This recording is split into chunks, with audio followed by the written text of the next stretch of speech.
Good morning, everyone. My name is Yuting Zhang. I'm a professor of health economics at the Melbourne Institute, applied economic and social research within the Faculty of Business and Economics. I'm greeting you on the lands of Wurundjeri people of the Kulin Nation. I would like to acknowledge the traditional custodians of country throughout Australia and their connections to land, sea, and community. We pay our respect to their elders, past and present, and extend that respect to all Aboriginal and Torres Strait Islander people here today. Before we begin, a few housekeeping matters for this live-streamed roundtable. This is being recorded and will be distributed afterwards. If you experience any technical difficulties or any general questions, please use the chat function at the bottom of your screen. My colleague will do his best to help you. Healthcare is the largest sector of the Australian economy at 10% of GDP and the country's largest employer, making up around 13% of the working population. By looking at health through an economic lens, the research undertaken at the Melbourne Institute generates unique insights and evidence that positions us to influence health policy and reform in Australia and beyond. The Australian government spent about $21.5 billion on aged care in the fiscal year of 2020. Despite spending more each year, the quality of aged care hasn't improved in Australia. The 2021 final report of the Royal Commission into Aged Care Quality and Safety find that previous aged care reforms failed to meet the needs of older citizens. Our research also suggests that markets have failed to work effectively, and having more private providers increase price, but doesn't necessarily improve the quality of care in the aged care sector.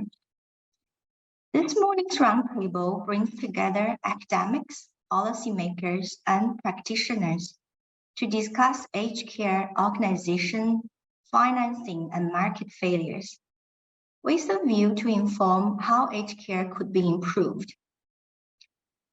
But before we introduce our speakers, I would like to welcome our moderator for this event, Professor Bryony L. Bryony is the director of the National Aging Research Institute and also honorary professor in the School of Population and Global Health at the University of Melbourne, also an honorary professor in the School of Nursing and Midwifery at Deakin University. As a director, Bryony leads a range of both aged care, social and clinical gerontology research programs, incorporating her own research expertise in the areas of elder abuse and care mental health. Welcome, Bryony. Thanks, Yuting, for your warm welcome. And good morning, everyone. I'd also like to start by acknowledging the Wurundjeri Woiwurrung peoples on whose country I'm meeting from today. But I realise that we're now meeting from different parts of the country, so I'd also like to acknowledge the traditional custodians of all the lands and waters across Australia and pay my respects to elders past and present, and to all Aboriginal and Torres Strait Islander peoples, including members of the stolen generations. So before I introduce our expert speakers today, I'd just like to say a few words about my organisation, the National Aging Research Institute, of which I'm the director and CEO. So NARI is the only medical research institute in Australia that focuses exclusively on research and translation of research into policy and practice relating to ageing and aged care. At NARI, our focus is very much on the focus of today, on improving choice and quality of care in both home and residential aged care, but also in the broader health system, particularly as it relates to older people. So we work with and for older people and their families, with governments and aged care providers to provide an evidence base for quality aged care. And we also have an extensive education and training program for health and aged care workers. NARI is an affiliate organisation of the University of Melbourne. So it's wonderful to be here with my colleagues from the University of Melbourne and focusing on issues of common interest. And I think today will also lead to a stronger partnership between the two institutes to focus more on this work. I've been at NARI now for nearly 20 years, and I have seen some important policy and practice improvements in health and aged care. I think we now see a much more of a focus on person-centred care, both in health and aged care systems. I think we better understand dementia and how to care for people with dementia. I think there's been a lot of progress actually, which isn't always acknowledged, but we also know from the Royal Commission into Aged Care Quality and Safety that we have a long way to go. I think it's also important to acknowledge that these are not new issues. The problems in aged care, specifically residential aged care, are problems that have been with us for a long time. It's really just more that the Royal Commission and the COVID pandemic shed a light on some of these issues. And the reason that, well, one of the reasons anyway, is that they're very complex issues. To get really high quality aged care with and embed choice, not only do we need strong government policy, regulation and funding, we need a reliable and skilled workforce, we need best practice models of care, and we linked up systems. We need to think more about our systems in a linked up way between aged care, health, disability, carer support, housing, all those things impact. So today we're very lucky to have several different perspectives. We've got policy, we've got health economics, and we have a provider. But even so, there will be some areas that we don't cover, and perhaps those are areas that you can bring into the the questions when we get to that point. But as you listen to our speakers, I invite you to think about these issues from the point of view of older people and their families themselves and what questions they might have. As we're all potential consumers of aged care, and so aged care reform is really a concern for us all. And quality and choice will be key to all of our experiences as we or our family members get older and potentially need care, not that all of us will. So to today's program, we'll have 4 presentations, each of about 10 minutes. And then all of our speakers have kindly agreed to be part of a panel discussion. So please, if you have questions for the speakers, pop them in the Q&A box at the bottom of your screen. The chat box is really there more for technical difficulties, so make sure you use the Q&A box.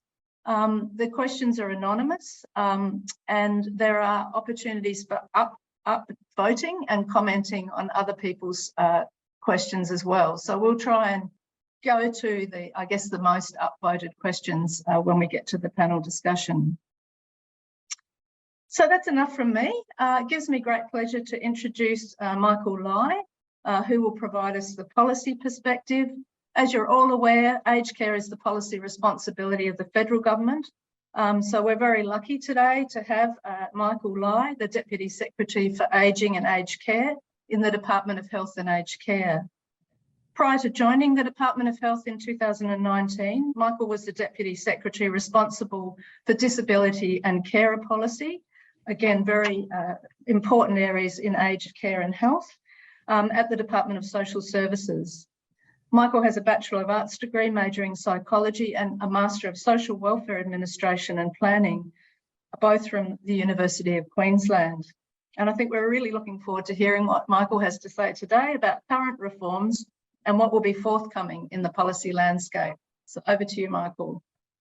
Thanks, Bryony. Thanks, Ting, for the introduction. And it's a great pleasure to be here today to talk to you. I was saying in the pre-brief for this session that there's so much going on in aged care that it's difficult to constrain to 10 minutes all the things that we are doing. But I'll introduce some topics, and then hopefully in the question and answer session, I'm happy to come back on to in more detail on those areas. So Obviously in the introduction, we talked a bit about the Royal Commission, and obviously the Royal Commission is the impetus for a lot of the reform that's happening in the federal government at the current time. And just to make one point about the Royal Commission, it's a very legalistic kind of intervention, if you like, policy intervention. And so it's produced a large number of recommendations, and we all hope that amounts to a reform vision. I think, in honesty, though, it's a set of some very specific and some vaguer propositions. And so one of the jobs we've got as we go along is to be faithful to the Royal Commission blueprint, but also to discuss and debate the areas where we think that's not working, or that we need to kind of expand or move beyond the railroad tracks that we've been given by that process. But given the level of community interest and distress around aged care, and the opportunity people have had to participate in that Royal Commission, it's very important that we try to stay as true as possible to the core tenets of that. And in the department's mind, we really need to be creating a contemporary aged care system that really does work for older Australians. Is modelled on their needs, responds to their interests, and also promotes their rights as they age. In terms of some of the topic areas, I thought I'd just touch on. Obviously, resourcing has been a central weakness of the aged care system, a ration system where funding hasn't been sufficient to drive a decent standard of care, particularly in residential care. And that, combined with a very kind of, a parsimonious indexation system has gradually, I think, strangled the capacity of the aged care sector to provide quality services. And so one of the really important things about the reforms is injection of additional funding into the aged care sector.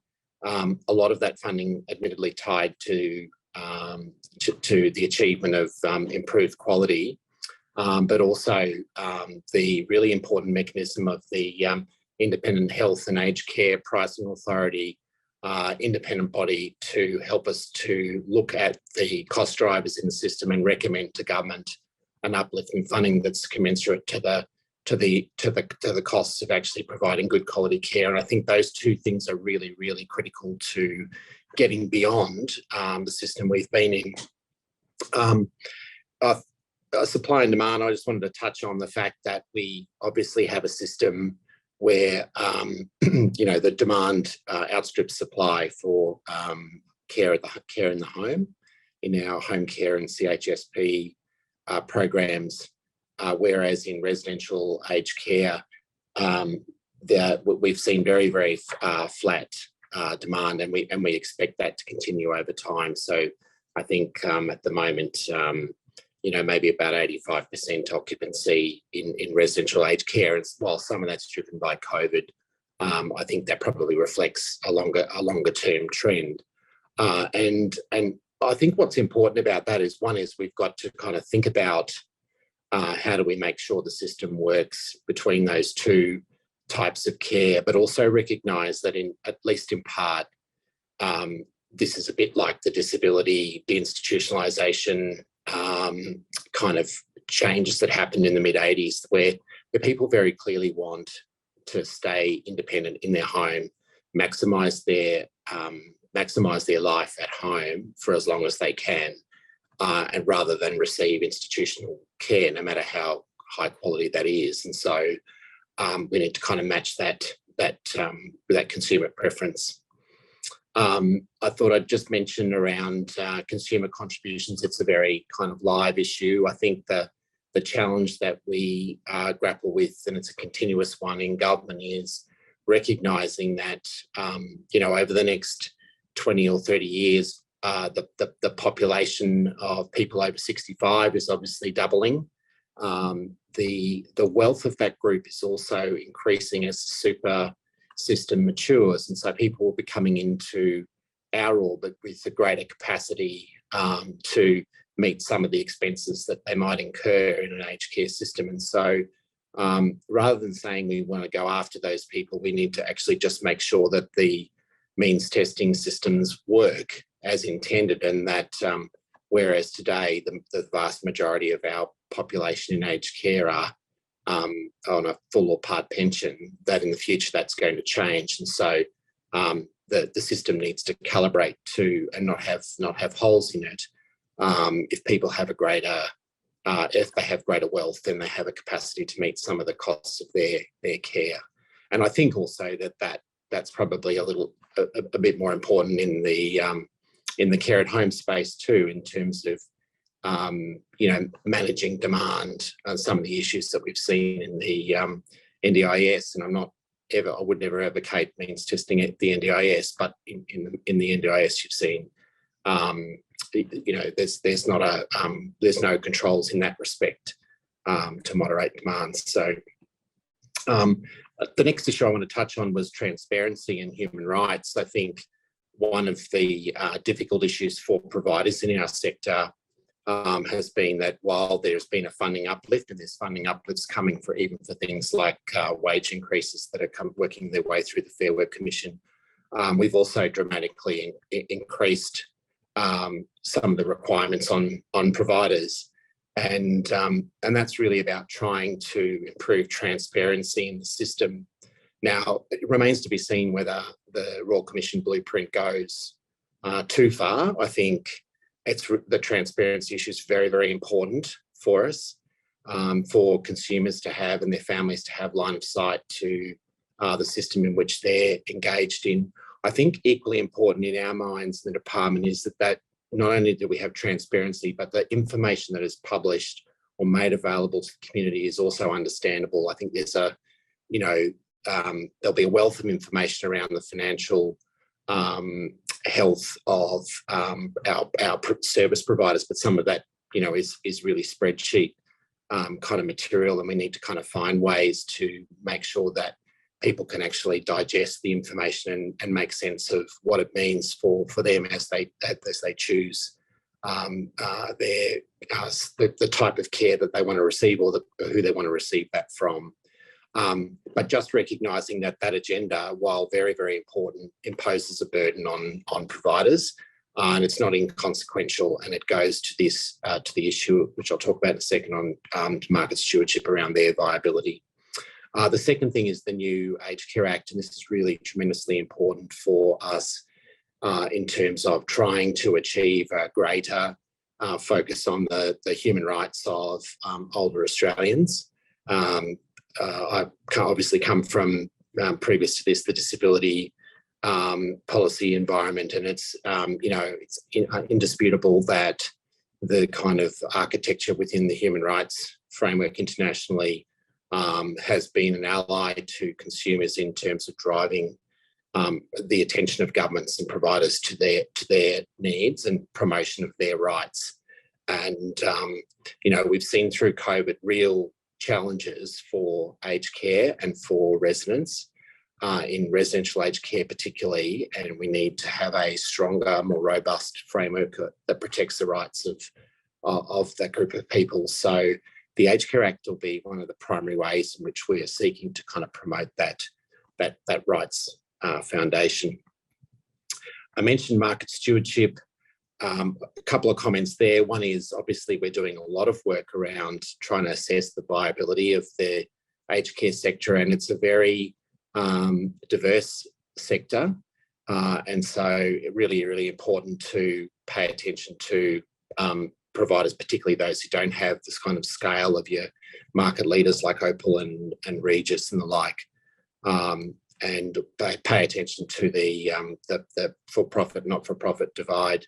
But probably most importantly, we're concerned about the city-bush divide, and that there just are real practical limitations to a properly functioning market once you get beyond our capital cities.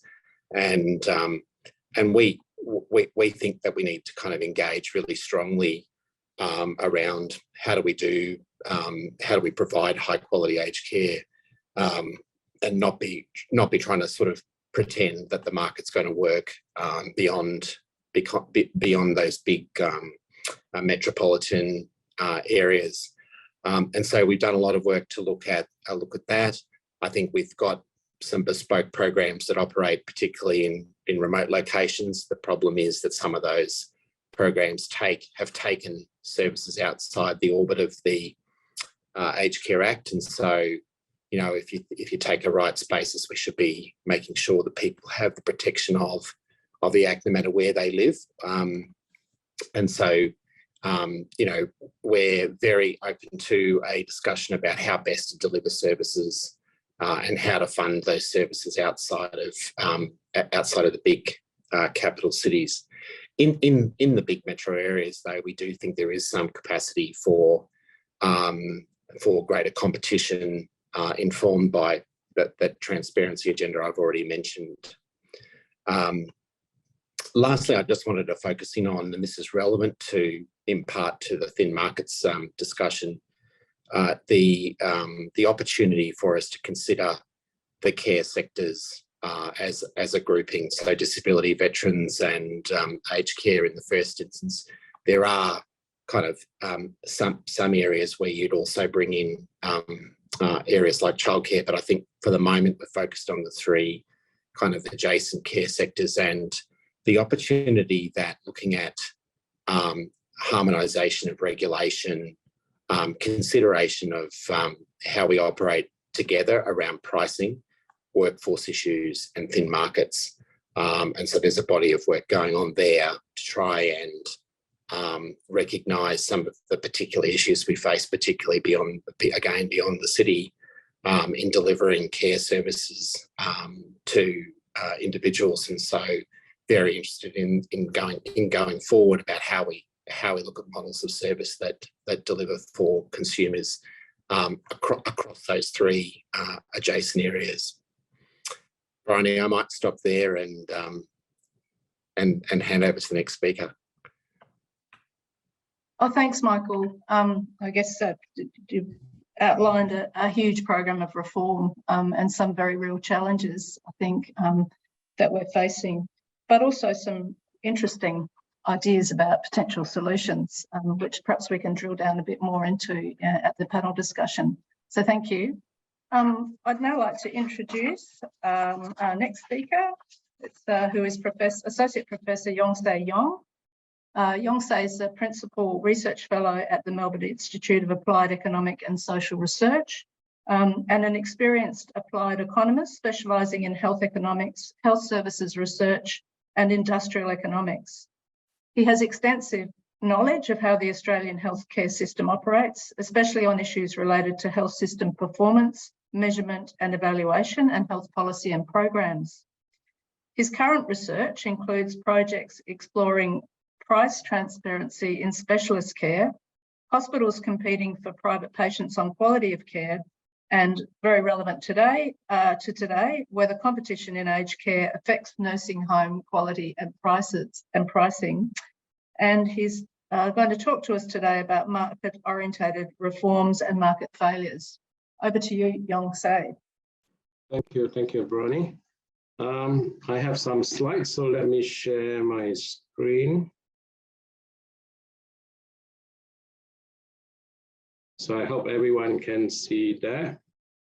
So I'm going to talk about market-oriented reforms today, which is one of the key areas that Michael mentioned earlier on. Specifically, I'm going to look at whether we can make competition and choice work in aged care. Let me try and move forward. Yes. Australian government spend a lot of money on aged care each year, and about 60% of those monies are on residential aged care. But unfortunately, residential aged care has been in crisis for a long time. So this was a headline in the Sydney Herald.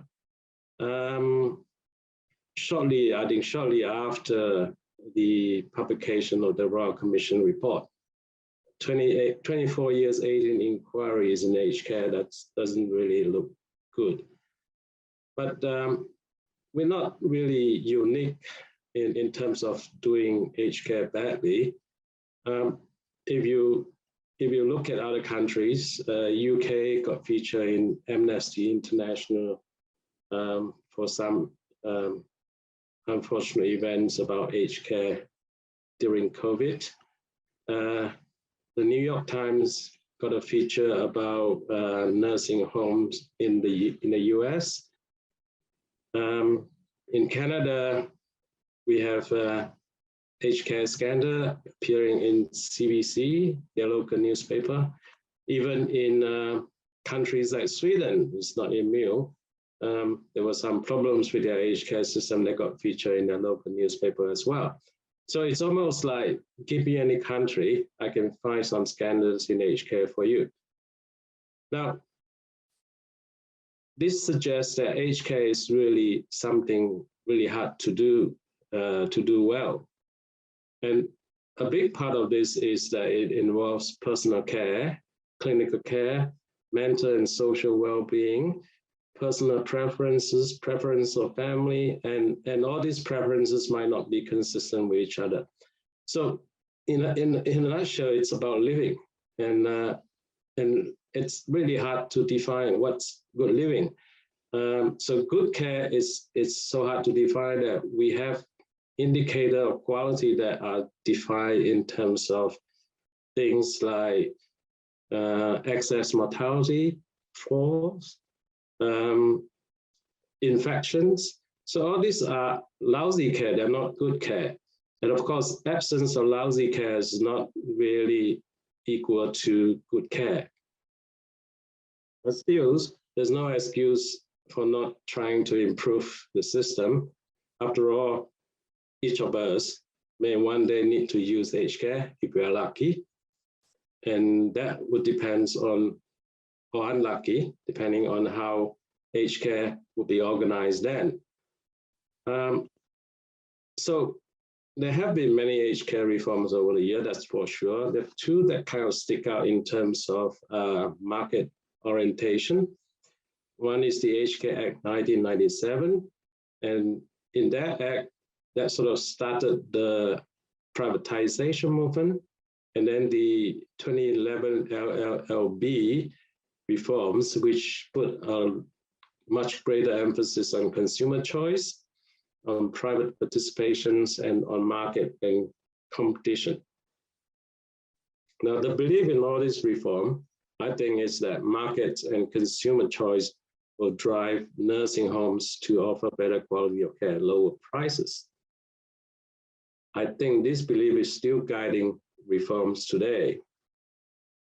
So the question is that really, is there any basis for this belief? So we've done a series of research thanks to funding support from two centers, PCHSS and CPAR.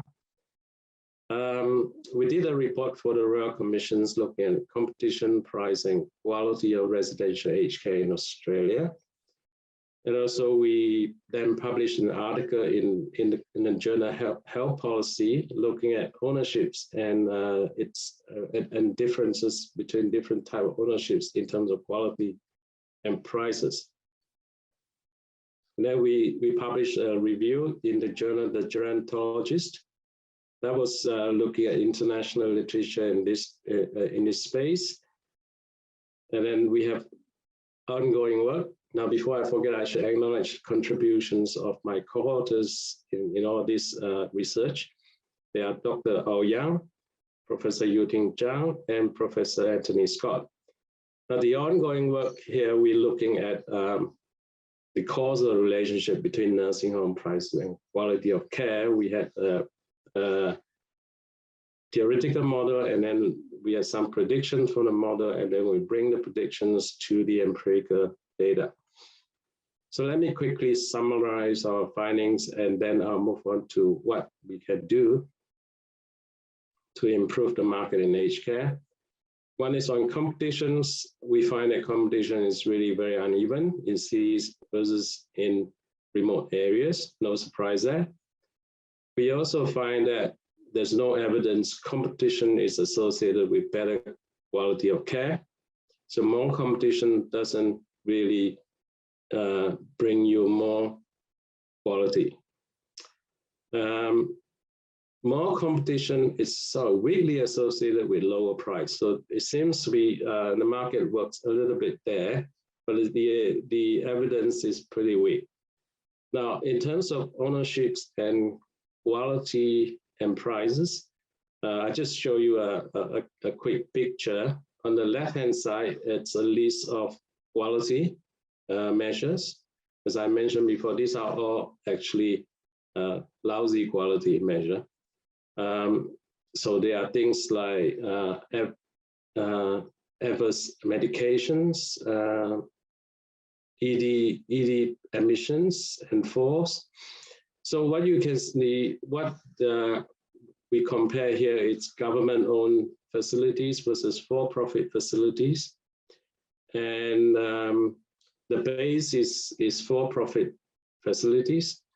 So what the left-hand side panel shows you is that government-owned facilities tend to offer higher quality of care. They're on the left of 0.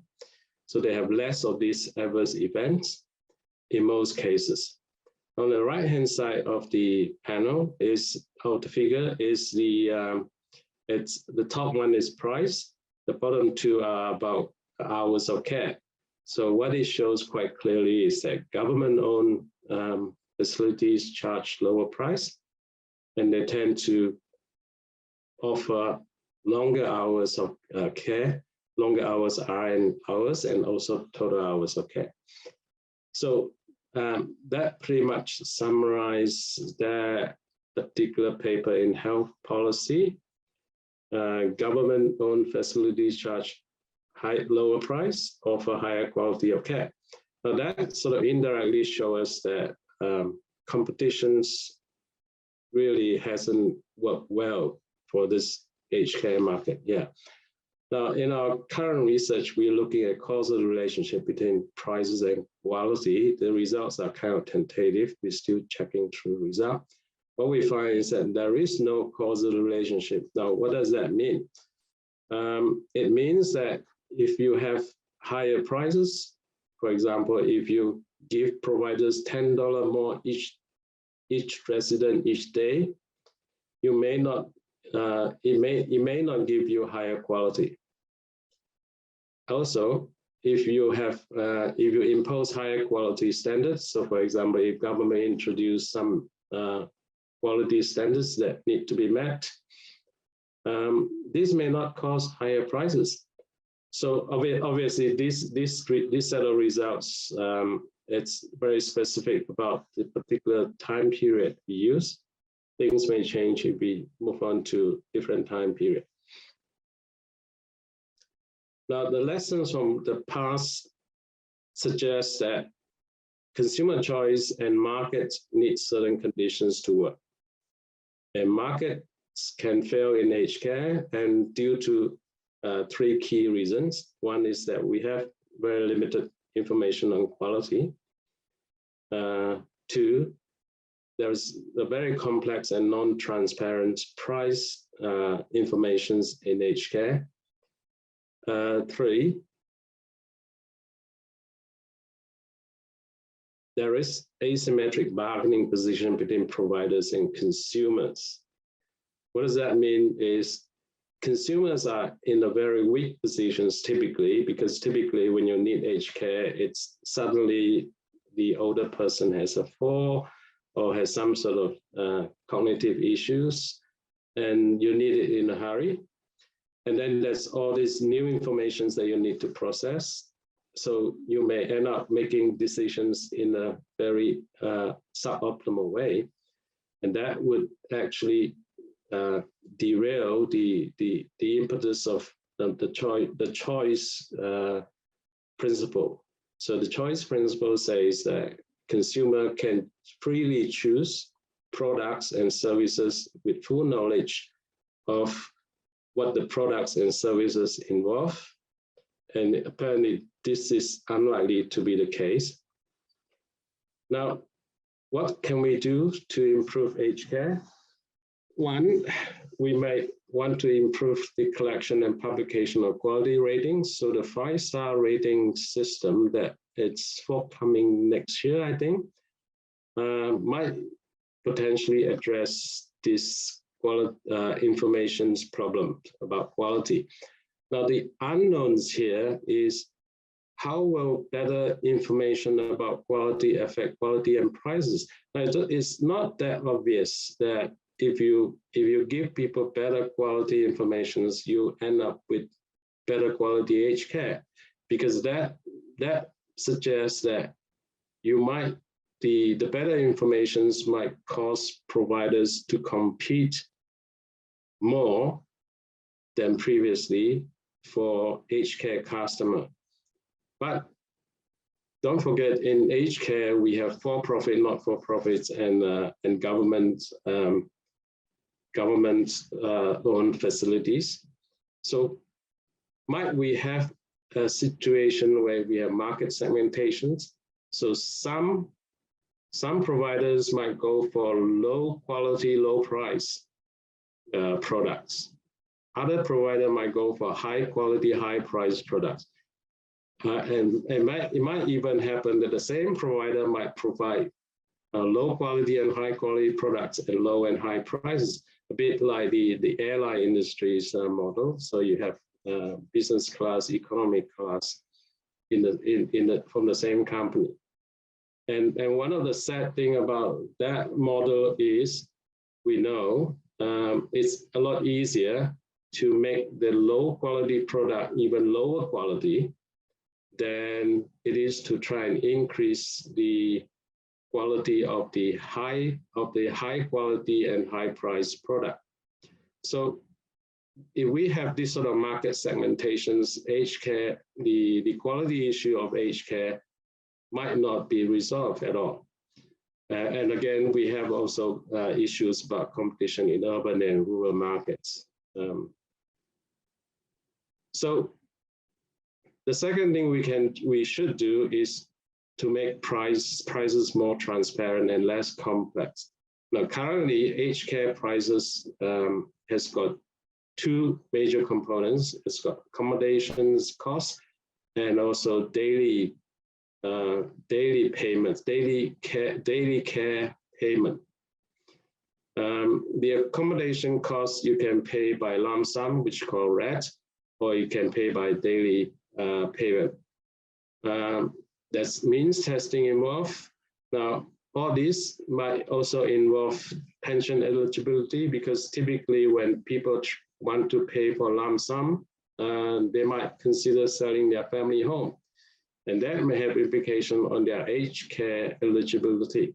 Now, all this calculation can be really complex. And imagine that if you are in a situation where you need aged care in a hurry, and you need to go through all these calculations,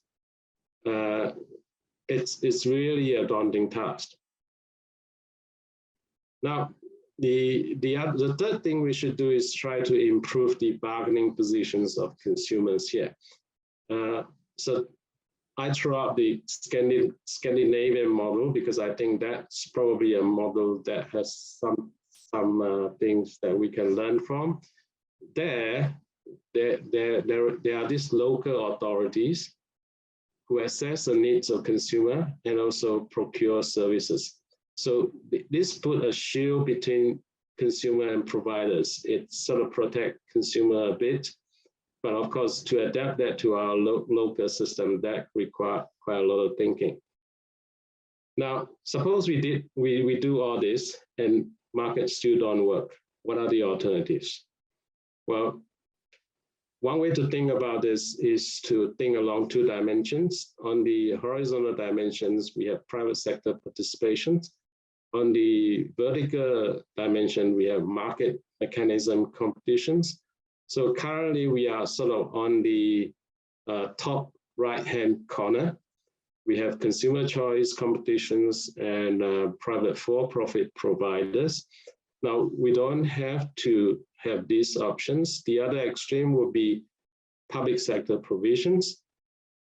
Now, that's the lower left corner. But we can also go off diagonal. We can, for example, have very high market mechanism, but low private participation. We can have managed competitions. So going through using mechanism like league table and activity-based funding. Or we can go the other way. We can have high private participation, so we can do outsourcing, but with very little competitions from provider. And there's a range of a spectrum of continuum of these combinations that we can go for. So let me conclude. For markets to work, we need a set of conditions, and consumers need to be better informed about prices and also about quality.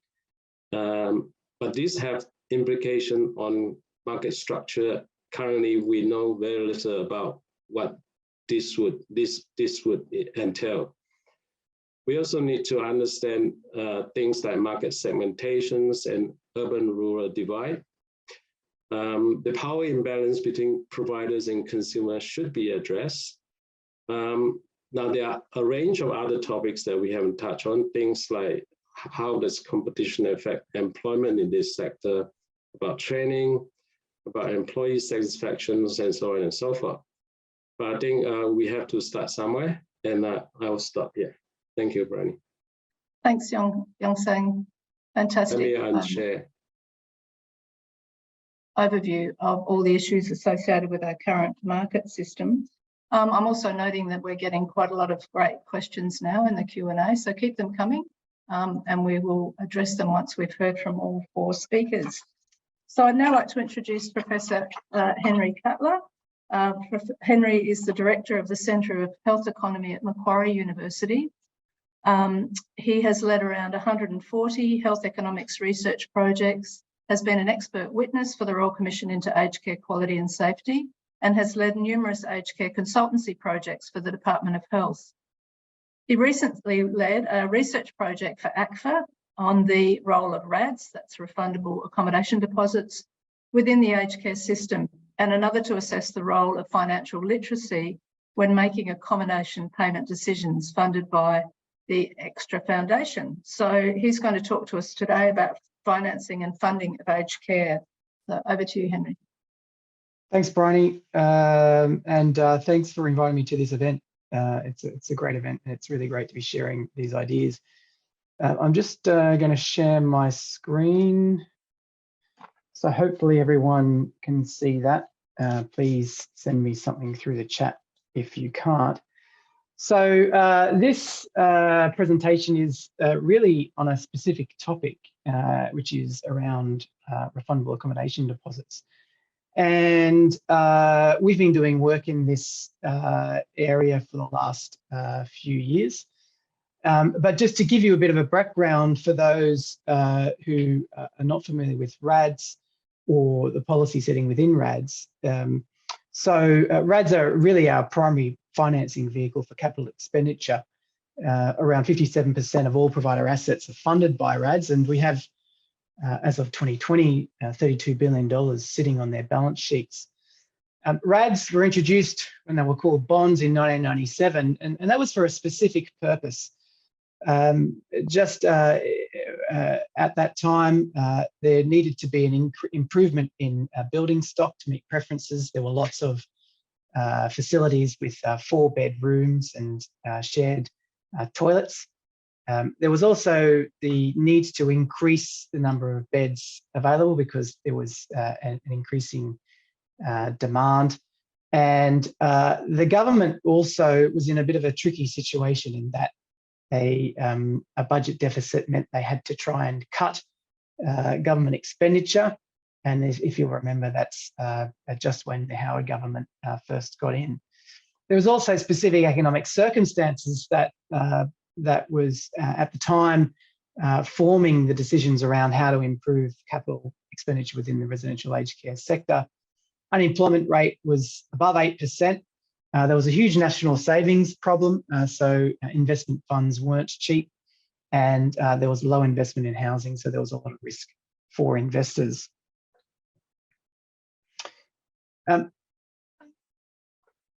move forward 25 years and we still have a debate around whether RADs should remain as the dominant financing vehicle for capital expenditure. We have 2 points of opinion. The Royal Commission recommended scrapping RADs. They suggested they increased solvency risk and provided inequitable finance access. So those, for example, in rural remote areas weren't easily able to access high value RADs compared to those in metropolitan regions. And the Royal Commission also noted that some consumers were not given a payment choice between a RAD or a DAP or a combination of both, which was legislated in the Living or the Living Better reforms.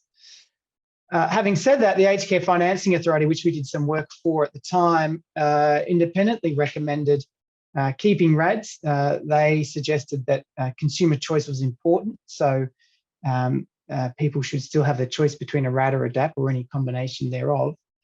And they also noted that there was no immediate alternative to finance required capital expenditure, because through consultations that we had with many providers and banks and other financial institutions, there was a suggestion that if, for example, $32 billion need to be refunded, then the banks wouldn't have enough leeway to provide that funding over a long period to providers.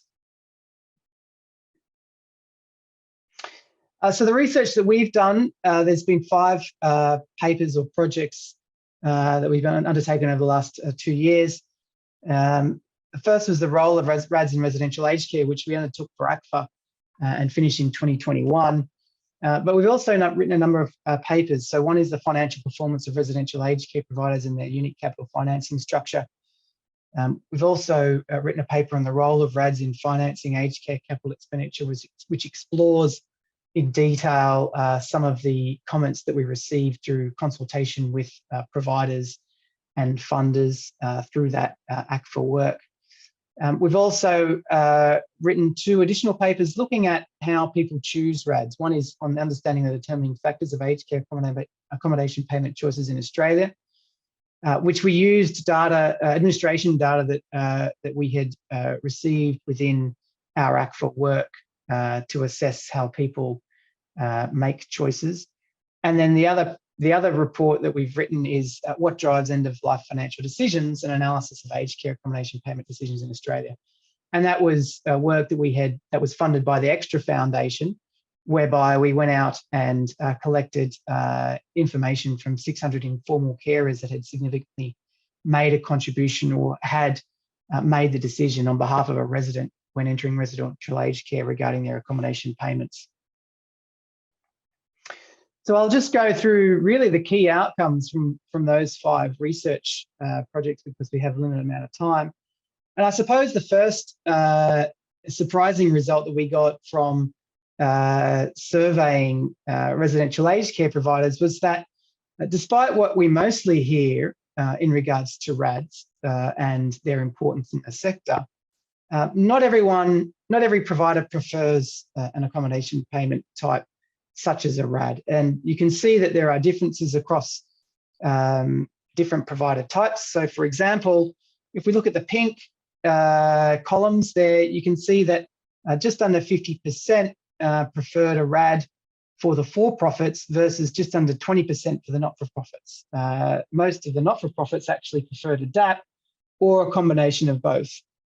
Similarly, you can see that the large providers, with those with 1,501 beds or more, preferred RADs compared to the smaller providers, and again compared to the regions, metropolitans providers were the ones that preferred RADs compared to remote. Now, some of that will be obviously in relation to the availability of RADs in particular regions, and that may drive preferences because providers develop their business model around their ability to access RADs.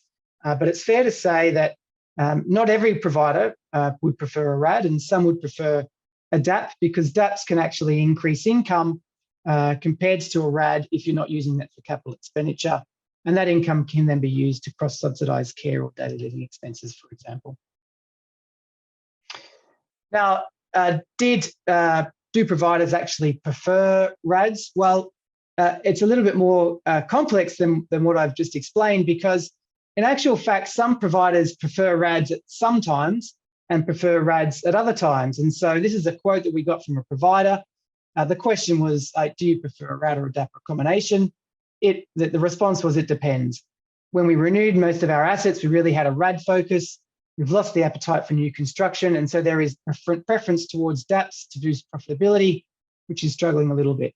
So we see that there is variability in preferences on the provider side for RADs and DAPs. And it really depends on where they are in their capital expenditure cycle and how many RADs they have already allocated to capital expenditure. In terms of whether there's an appetite to change between going from a RAD to something like a debt and equity, which was recommended by the Royal Commission, the response that we got really suggests that, well, providers aren't against that, but they really want to go into the detail if there was going to be a transition from RADs to debt and equity, for example. Here's a quote from one provider that says the whole approach needs to be done incrementally, and it needs to have some solid KPIs or objectives and outcomes to progress to the next step. We need to build that rock solid bridge should someone choose to do it. And that really suggests that, well, there are providers out there who probably would like to see more DAPs or something similar to increase their income. RADs do put a greater administration onus on providers because they have to manage those RAD balances to make sure that they are liquid and solvent. And so I think from our perspective, we got the message that, well, yes, providers would be open to that discussion.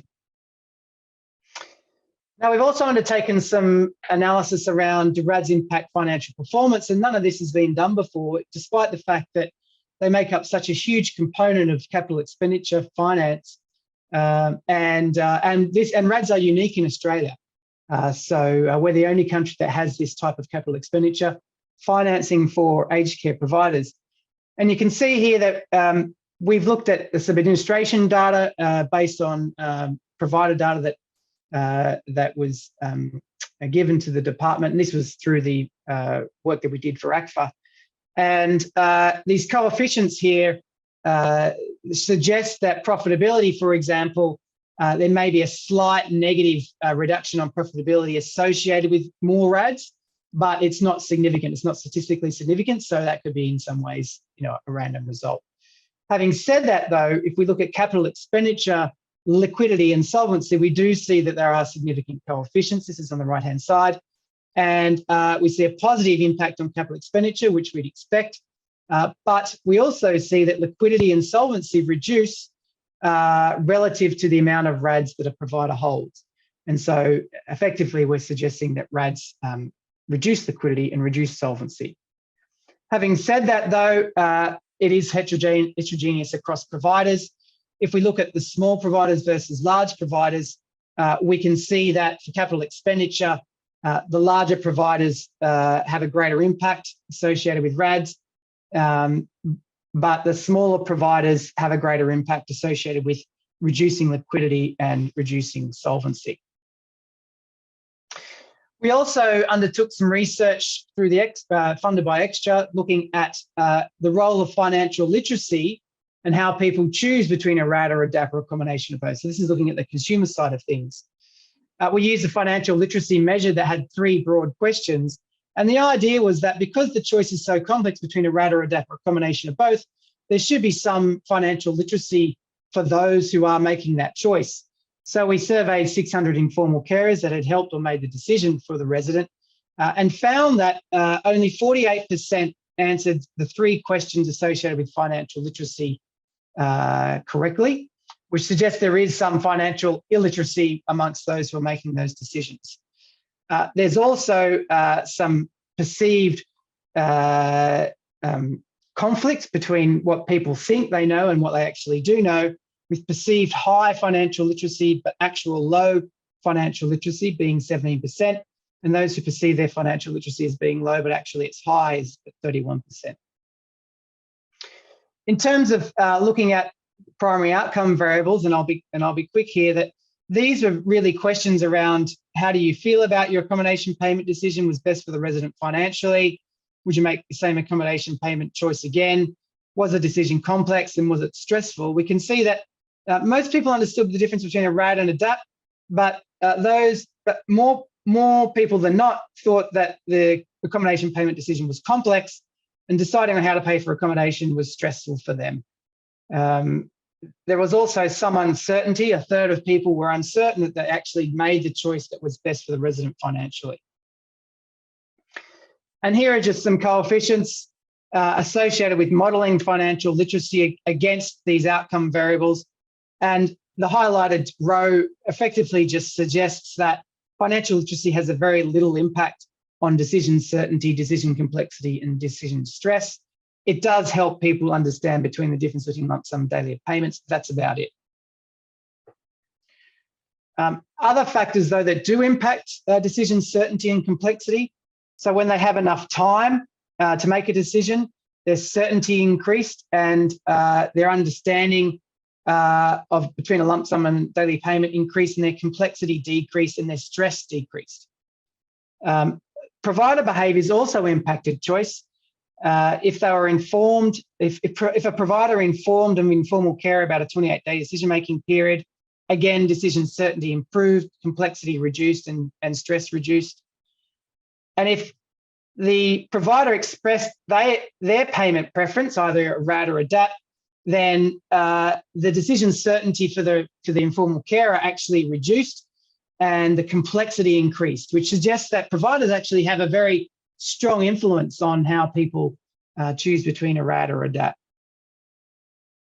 If we look at the relative importance around choosing between a RAD or a DAP, we can see that here, this is the change in probability associated with choosing a RAD.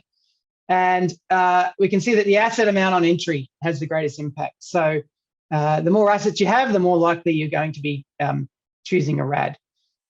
If you have an expectation around staying long within the facility, then you're more likely to choose a RAD. If you're married, you're more likely to choose a RAD. And if you're older, you're more likely to choose a RAD. The other factor is the MPIR. So as the MPIR increases, you're more likely to choose a RAD. And this may suggest that the reduction in RADs, i.e. the shift from RADs to DAPs that's occurred, has been mostly due to the MPIR coming down over the years. Other factors that impact choosing a RAD, well, if the facility expressed a payment type preference, you're more likely to choose a RAD. If the facility was located in New South Wales, Victoria, or Queensland, more likely to choose a RAD. And if you had consulted a financial advisor, you're more likely to choose a RAD. And we can see here that if there is complexity around the decision, you're less likely to choose a RAD, more likely to choose a DAP. And if you're receiving government support or receiving some support for accommodation, you're less likely to choose a RAD. So just to conclude, removing RADs would benefit some consumers and disadvantage others.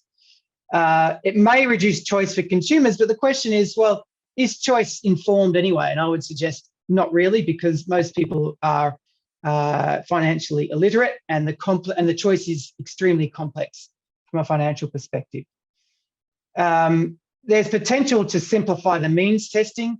Obviously, RADs are treated differently currently between the pension and co-contributions to care. But if you were to remove RADs, it would also reduce the accommodation payment stress. Having said that, removing RADs would benefit some providers and disadvantage others, and that really depends on current RAD use and capital expenditure plan. One option is to remove RADs to more debt and equity, which is suggested by the Royal Commission. The high cost, low risk option is to rely on commercial debt and equity, because the government's going to have to increase rates of return to attract that debt and equity into the sector. But if the government built a loan facility or became a guarantor, then that could be considered a relatively low cost, but somewhat of a higher risk option for the government. And finally, one other option is, if the government wants to keep RADs, they could reform how the RADs are distributed amongst providers to make them more efficient and to reduce the mismatch with provider preferences. So this is effectively just a simple diagram where you could have a provider that has surplus RADs, putting those RADs into a government RAD pool, where providers who have RAD deficits can extract from through loans. Providers receive a rate of return for those who have provided RADs into the pool, and providers who have lent from the pool obviously pay a rate of return. You could also include the debt market, which could effectively invest in the government RAD pool, and the government would pay based on its AAA rating because it's effectively guaranteeing that pool. The advantages of a framework like this would mean that there'd be more efficient use of RADs across providers. You could better match RADs with long-term assets because you could lend out RADs in a longer period of time. And there's potentially better returns for providers who invest in the government RAD pool because there is some increased rates of return relative to cash deposits. And I'll leave it there. Thanks, Bryony. Thanks, Henry. Fascinating deep dive into the RADS system as it currently stands. I would now like to introduce Raylene Thompson, who is Chair of the Board of Directors at Uniting Age Well, which is a provider that works with us on various research projects, amongst others as well. Raylene has extensive experience in aged care, having previously managed the Commonwealth Aged Care Standards and Accreditation Agency for Victoria and Tasmania, and held the State Manager position for the Commonwealth Department of Health and Ageing. Raylene was acting CEO and COO of Wesley Mission during its transition to the Uniting brand, after being a board member for 5 years. And she's going to give us a perspective today from the aged care industry. Thanks, Raylene. Thanks, Bryony, and thanks so much for the opportunity. I'm just going to share my screen.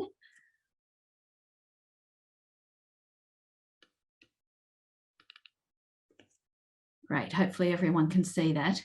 So as Bryony said, I've worked in the sector one way or the other for over 20 years. So I'm now the chair of the board for Uniting Age Well.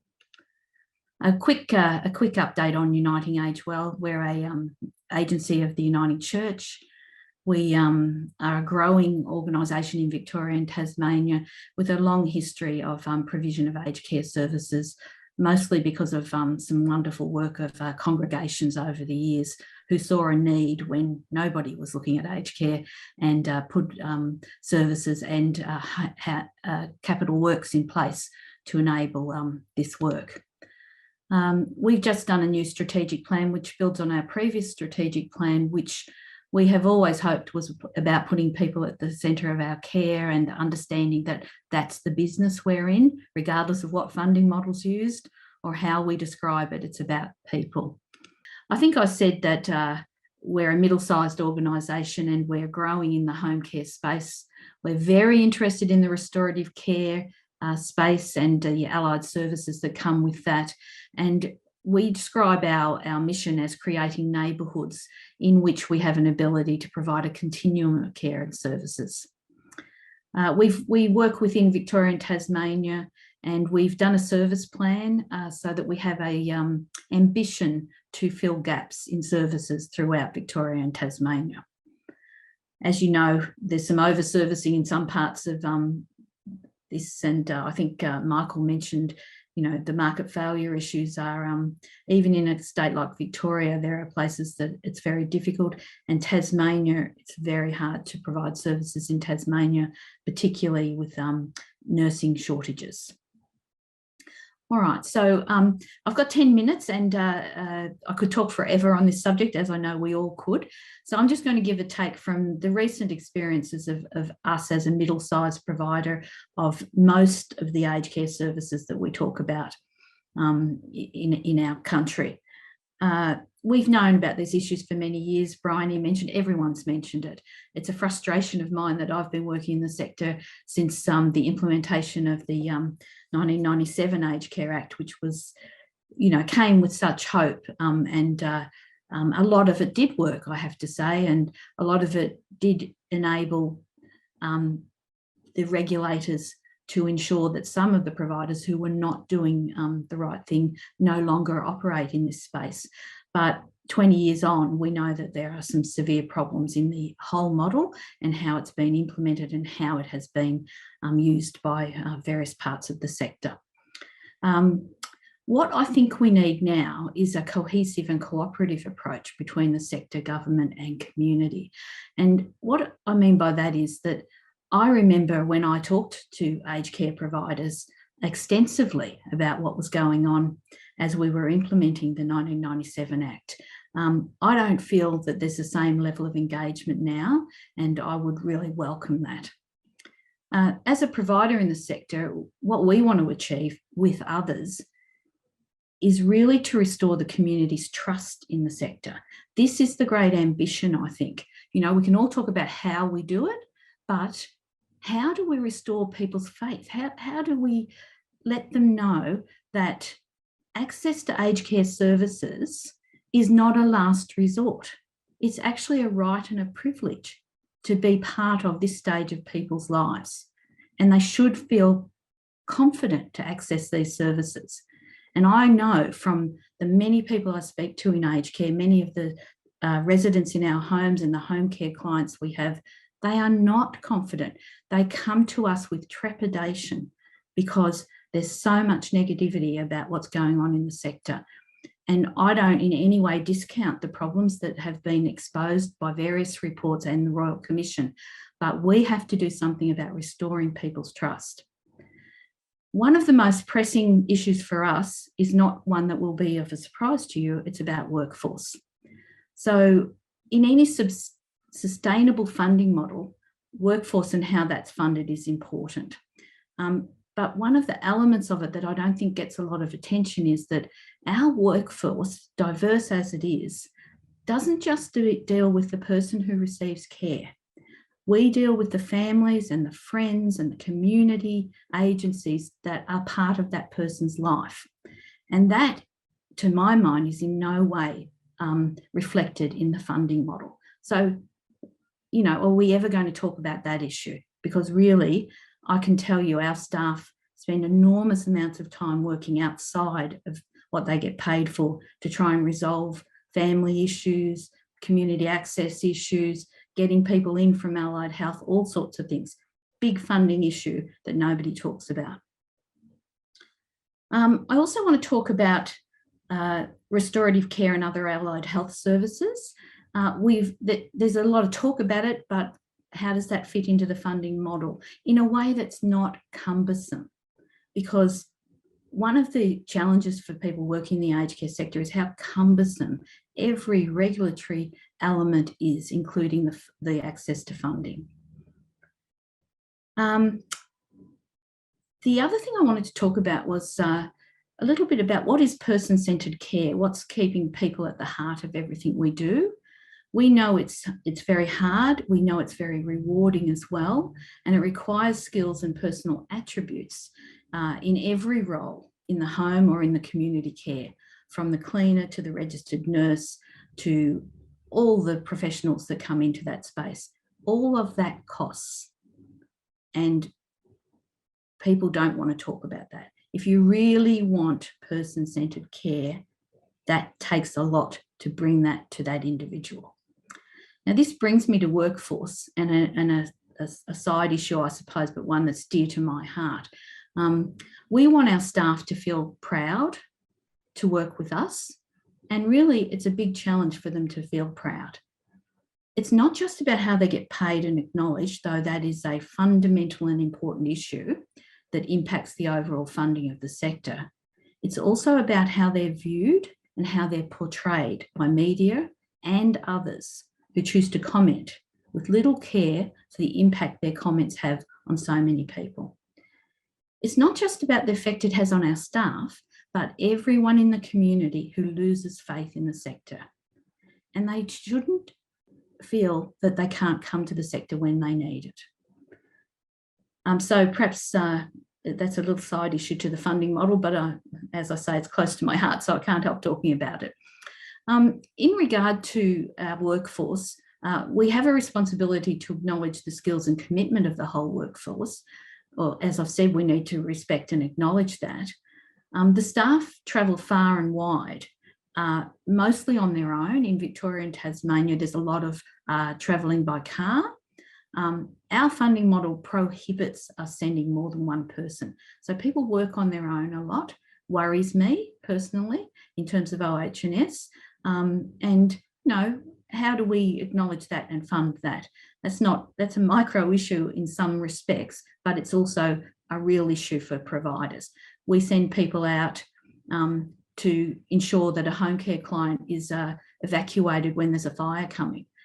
They're on their own, you know, and that does worry me, but it's more fundamental in terms of the funding model than that. Okay, issues of career and professional development opportunities are essential to the workforce strategy. And again, how will that be funded? Because it's certainly not funded at the moment. The other thing I want to reflect on is we have a commitment. Our organisation has for many years had a commitment to 24-hour RN presence in our homes. That's, you know, people are catching up with that now.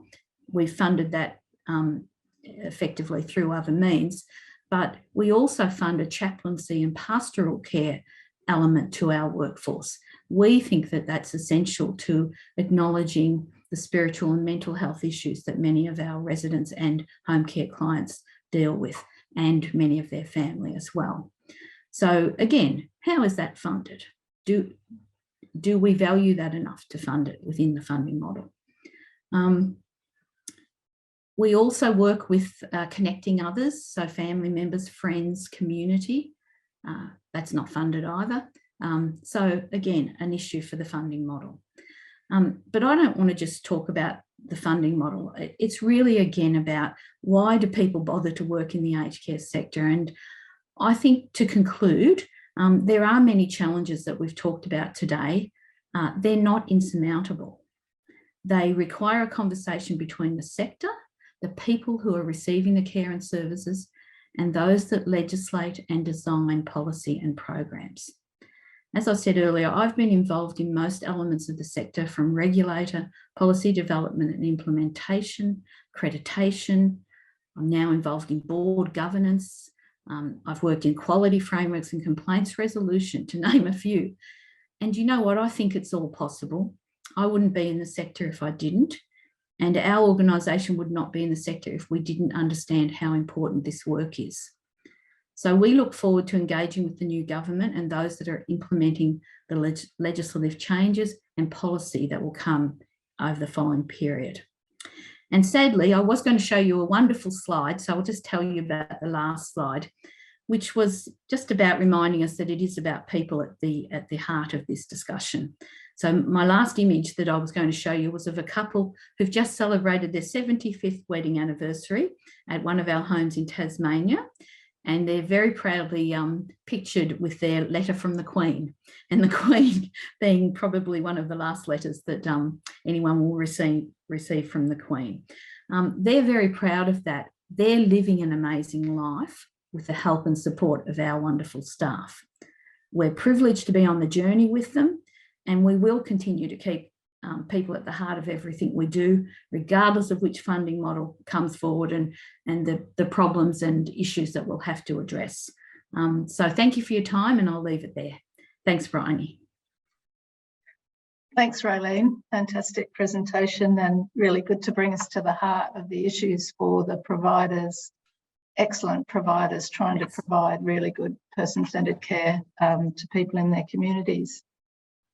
Now, so if the panellists could all turn their cameras on, we'll go to questions. I had a whole lot of questions, but I think I'll privilege the questions in the chat.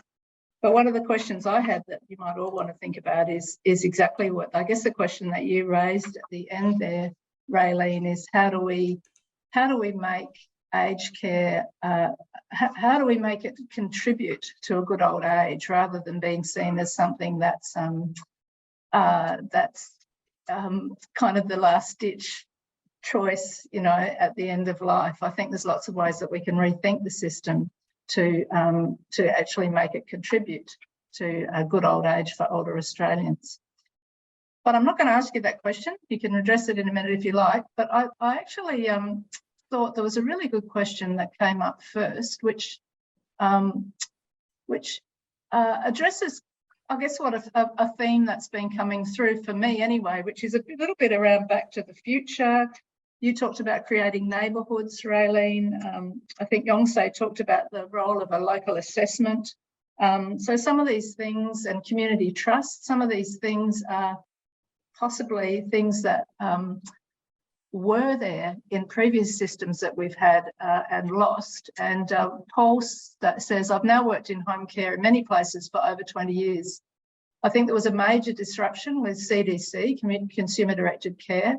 And while some things improved, I think we need to be honest that the market model has made many, many things worse.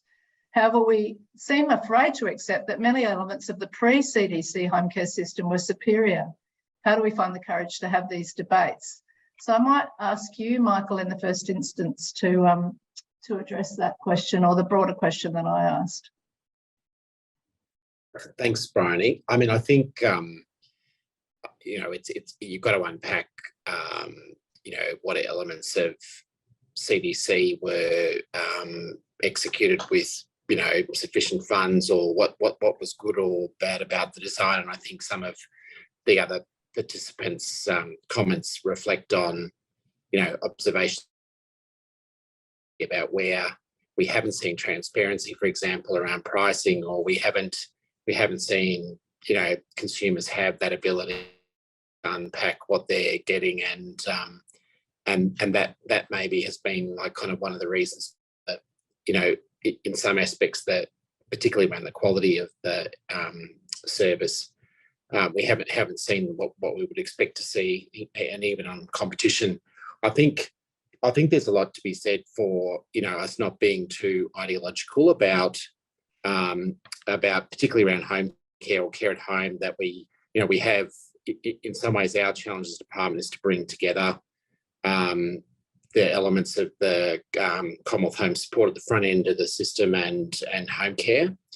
And we're acutely conscious of the fact that we've got a lot of block grant funded services, and there's some strong features to that program, and then there's some benefits in the home care program.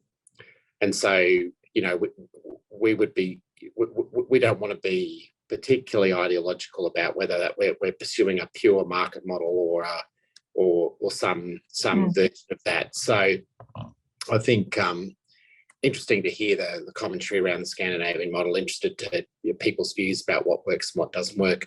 I think, you know, if people agree that that care at home is kind of, you know, is a consumer preference, and that's related to their autonomy and a good life, and that's a bigger part of the system going forward because it matches what people's aspirations are, then we've got to really think about the science of that intervention that we make, so that it actually does help prolong those things for people, that there's and I think in home care, possibly one of the things that concerns me is that we have given people dollops of care, but we haven't got necessarily a really robust evidence base behind the things that people are getting with that outcome in mind. And so I think we'll pay some attention to what people get out of that too.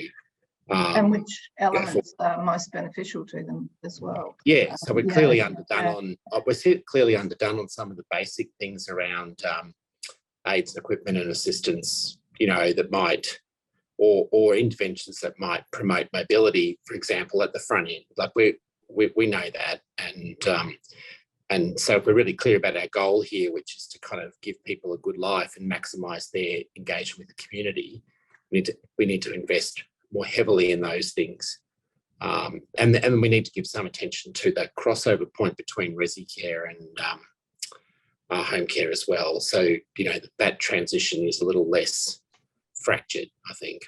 Yeah. Okay, thanks. I'll just go to Julie's question now. To you, Yongse, she's asking about how you talked about how poor quality care was defined, but how quality of care was defined in the work that you've highlighted. She says quality of care is multifaceted and hence possibly difficult to aggregate into a composite overall measure of quality of care. Person-centred indicators of care quality have been notably absent. Welcome new additions for the expanded quality indicators program are person-centred indicators of care quality, quality of life and care experience, alongside clinical care QIs. This gives more power to the consumer perspective, which is critically important.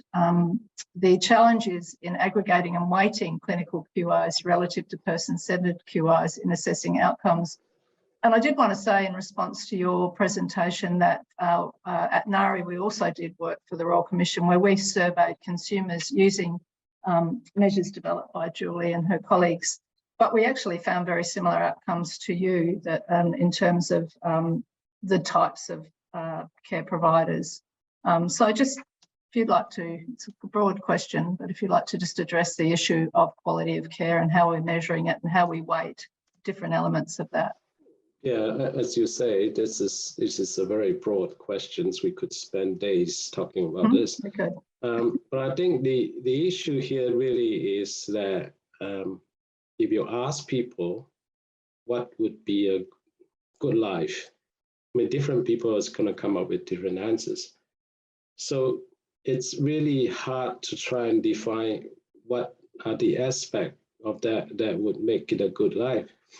And that's kind of like the situation here, but only worse because for residential aged care, we're talking about practically end-of-life care.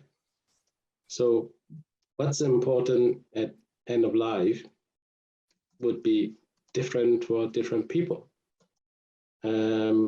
So it's hard to try and come up with a concept here. So we end up resorting to measuring things that shouldn't happen and kind of equate things that shouldn't happen to good care. That's really not.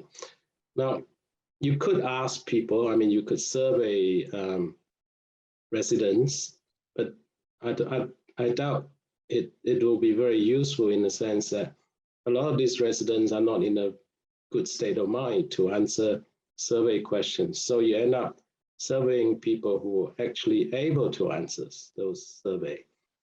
I dispute that, by the way. But anyway, that's not what we've done when we did our survey. Keep going. So I think one possibility maybe to ask the staff, actually. I always believe that a happy workplace produce quality products and services.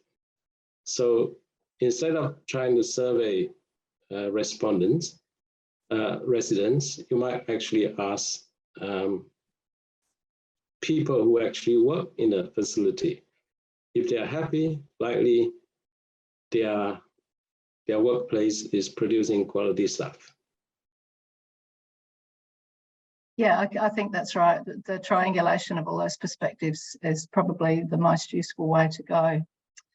I want to ask Raylene, just getting back to your presentation, you actually asked us a lot of questions, which would be great to pursue. But I particularly wanted to focus just on a little bit on the I guess what you were talking about, allied health, but also more broadly, the multidisciplinary team, including chaplains and so on. And what the major challenges are, just to drive into that a bit more, to achieve that person-centred plus multidisciplinary approach to care and all the bringing in all the family and community and so on, as well as I know providers like you are trying to do. Is it funding? Is it the perception? You know, is it? It's many of those things. One of them is funding. The other is a crisis in workforce, as I'm sure we all know. I don't need to explain that to you. But it's also a bit of a mindset, I think, that we still see health interventions versus aged care interventions. So trying to get a resident the services that they might need, we can't do it all through the aged care pathway, if you know what I mean. So we've got to go through all the health pathways, the primary health, the acute health, the allied health. And so coordinating all of that is a job in itself that is not sort of recognised in any of our workforce or funding models. And it's also very much about, I think, and sort of attitude towards people who are ageing, that perhaps they don't need all these services when we know, all of us who work in the sector, is that of course they need these services and they're entitled to them. So there's an attitudinal issue, I think, in almost the broader health sector, and one that is hard to get people to acknowledge, I think. Yeah, absolutely, challenge. So Henry, I'm going to ask you a question now, which touches on some of the things that you talked about. So we're soon going to have, I believe, a 5-star rating system, which in principle would suggest that consumers have better quality information and can choose providers based on that. Do you think that greater availability of quality information will lead to higher quality and choice? Well, I hope so. Certainly literature certainly suggests that it's possible. So particularly studies in the US that have introduced 5-star rating systems have shown that there has been improvements in quality. I think one issue we have obviously is whether people can interpret that 5-star rating system and what does it mean for them individually. So I would suggest that any 5-star rating system needs to have some individual data behind it based on the indicators that are used to create that star rating system. So people can go in and see, for example, whether a provider has performed well or not well on dementia-specific care. And I think that would allow people to better match providers with their preferences. The other thing that we've also advocated for, similar to what Jong-Se has mentioned, is an agent helping someone move into a residential aged care and to interpret those quality measures on their behalf, because that will help them choose a provider that better meets their preferences.